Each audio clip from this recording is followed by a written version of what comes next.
Balkan Energy Group ќе ги грее Скопјани следната зима и покрај најавите од градот Скопје дека ќе ја превземе дистрибутивната мрежа со формирање на ново предпријатие за дистрибуција.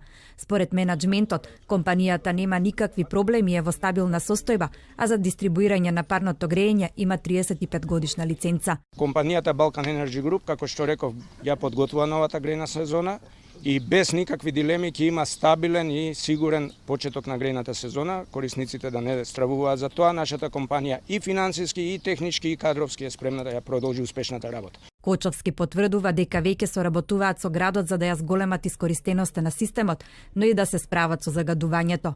Од градот Скопје пак остануваат на ставот дека не се откажуваат од идејата за преземање на дистрибутивниот систем, но тоа ќе го направат врз основа на Законот за енергетика кој ќе стапи на сила од идната година. Град Скопје планира дистрибутивниот систем да го преземе врз основа на законски процедури, при што не би настанала никаква штета за никого, а за постапките повеќе детали ќе се објават во текот на нивното конкретно реализирање. Менаџментот на БЕК не прецизираше дали ќе има промена на цената на парното за наредната сезона.